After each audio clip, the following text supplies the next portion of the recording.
talking about data too. Let's have a real conversation on race, though. Yes.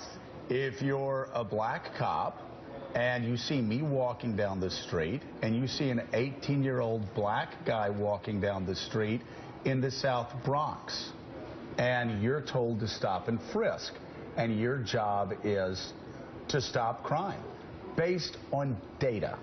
And you're the one that brought up data, so I have no problem asking this question. Based on data, based on computer models, based on, and by the way, this is a real conversation on race. What do you do as a black cop? You go, I'm going across the street and I'm going to stop and frisk the white dude that looks like he lives in Connecticut wearing a Lacoste shirt. Actually, Joe, the white dude is probably in that neighborhood to buy drugs. Whatever. You know? So here's the deal. But let me respond. I want you to answer the question based on data that cops build their policing models around. Based on the data. There's neighborhood, there's place, and then there's profiling and the rest of the city. So when I get stopped at the Rockefeller Center subway stop, that's not the Bronx. That's not the question I'm asking you, though. I'm asking you in the South Bronx. Because we're talking about Ferguson here. We're not talking about the best part of St. Louis or downtown St. Louis. So if you're in Ferguson, and a lot of people don't realize it's a crime-ridden neighborhood where this happened, who are you looking at? And again, I don't want to get distracted. I want to stick to data. You know, because Mike Bloomberg said something in the New Yorker, I think, or New York Magazine that offended a lot of people. And he said, look at the hard numbers, and these are the two areas where we have an overwhelming majority of crime in New York City, and these are the people demographically based on data that are most likely to commit violent crimes. And that's where we focus our policing on. And there's a flaw in that statement.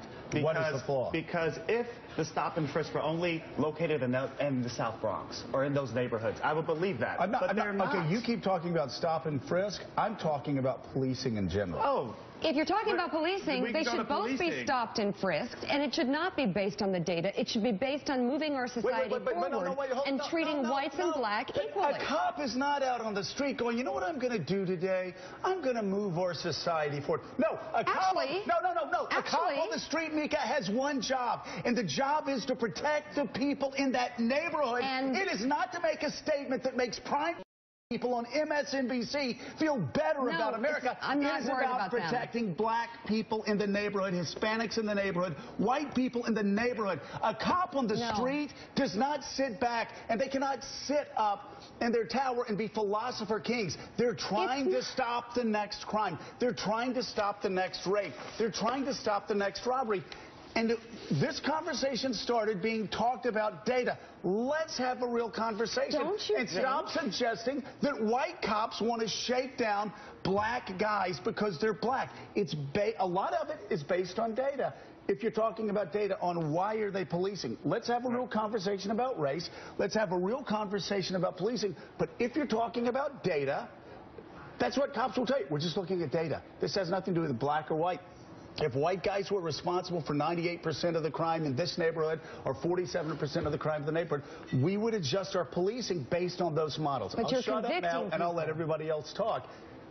Let's have a real conversation about race and policing. Go. I wish that police departments would adjust their policing based on the data. And actually, that is one of the problems that we should be talking about in this discussion. How are they not? Is that most police departments don't even report data to the National FBI Crime Statistics Database.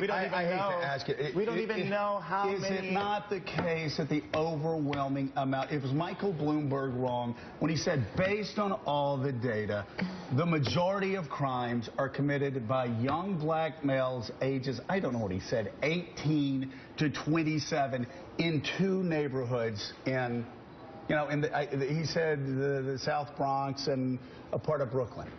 Like, is that not the case? In terms of high crime neighborhoods in the city, yes.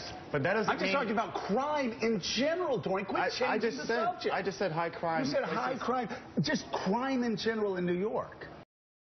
Yes, Joe. Okay. I'm talking about crime. But when you focus on two neighborhoods but have a citywide policy of policing, Okay, that is not about those neighborhoods. You're going back to stop and frisk now. I'm talking about Ferguson and high-crime neighborhoods. And the logic of... It's kind of like, you know, why do TSA officers feel like they have to frisk 8-year-old or 9-year-old kids? It's stupid, right? So they're looking at who is most likely... they should be looking at who's most likely to take down a plane. I'll give you an example from New York City's own data. The use of marijuana among white teens and black teens is roughly equal. Right. But the arrest rates for marijuana possession or usage are disproportionately black and Latino teens. And so that's crime. I talk about crime, that on this show. But there's something going on. Right.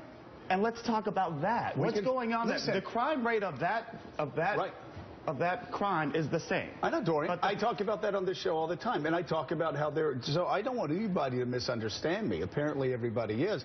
I'm just saying, though, as we try to vilify cops in this country, as we have over the past week, I'm not talking about you, but as protesters go out and people suggest that white cops just want to shoot black young youth in the back, it's important to look at what is driving. And you brought up, you know, black police officers, Hispanic police officers. When they're out, they're not talking about moving society forward. Their job is to keep neighborhoods safe.